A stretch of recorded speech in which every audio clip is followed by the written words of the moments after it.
کیا آپ بھی اپنے رزق کے پیچھے بھاگ رہے ہیں، اس کے لیے پریشان ہو رہے ہیں، اسی فکر میں نیند کھو بیٹھے ہیں؟ حالانکہ اللہ نے آپ کا رزق پہلے ہی کہیں مقرر کر دیا ہے، اور ہو سکتا ہے وہ وہاں نہ ہو جہاں آپ سمجھتے ہو۔ نبی علیہ السلام نے فرمایا، کوئی جان اس وقت تک نہیں مرے گی جب تک اپنا پورا رزق حاصل نہ کرے، نہ زیادہ نہ کم، بلکہ پورا کا پورا۔ یہ پہلے ہی لکھ دیا گیا ہے، مہر لگا دی گئی، فیصلہ ہو چکا ہے، اس وقت سے بھی پہلے جب تمہارے دل نے پہلی بار دھڑکنا شروع کیا۔ پھر سوال یہ ہے کہ اگر یہ ضمانت شدہ ہے تو پھر یہ اتنا مشکل کیوں محسوس ہوتا ہے؟ تو یاد رکھو کہ اللہ نے یہ وعدہ نہیں کیا کہ تمہارا رزق بغیر محنت کے آ جائے گا، اللہ نے یہ وعدہ کیا ہے کہ وہ ضرور آئے گا، اور یہ دونوں باتیں سمجھنے والی ہیں، یہ ایک جیسی نہیں ہیں۔ حضرت مریم علیہ السلام کو دیکھیں، وہ اکیلی ہیں، درد ذہ میں ہے، نہ شوہر ہے نہ خاندان، اور نہ ہی کوئی ساتھ دینے والا۔ وہ ایک کھجور کے درخت کے ساتھ ٹیک لگائے بیٹھی ہیں، ایسی تکلیف میں کہ کہہ اٹھتی ہیں، کاش میں اس سے پہلے مر جاتی اور بالکل بھلا دی جاتی۔ یہ کسی نعمت کا احساس کرنے والی عورت کی کیفیت نہیں تھی، یہ ایک ایسی عورت کی حالت تھی جو درد میں اپنے انتہا کو پہنچ چکی تھی۔ اور جانتے ہو کہ اللہ نے کیا فرمایا کہ مریم کھجور کے تنے کو اپنی طرف ہلاؤ،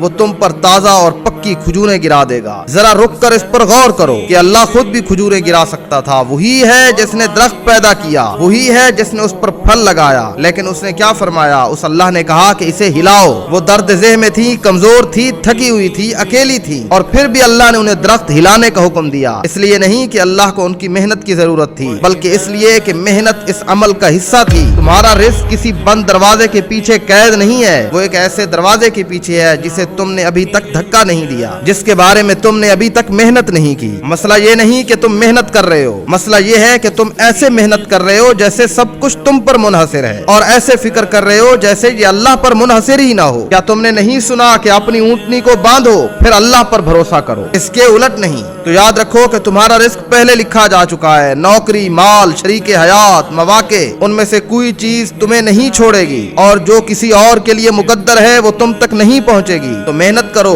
مگر بوجھ اٹھانا چھوڑ دو جو کبھی تمہارے لیے تھا ہی نہیں۔ درخت کو ہلاؤ اور پھل اللہ پر چھوڑ دو کہ وہی گرائے گا۔ تو نوکری کے بارے میں اور رزق کے بارے میں محنت کرو، لیکن یہ کبھی مت بھولو کہ تمہارا کام درخت ہلانا ہے، پھل گرانے والے کو کبھی نہ بھولو۔ اگر تم نے اس پھل پیدا کرنے والے کو ہی بھلا دیا اور درخت ہلاتے رہے تو تمہیں کچھ نہیں مل سکتا۔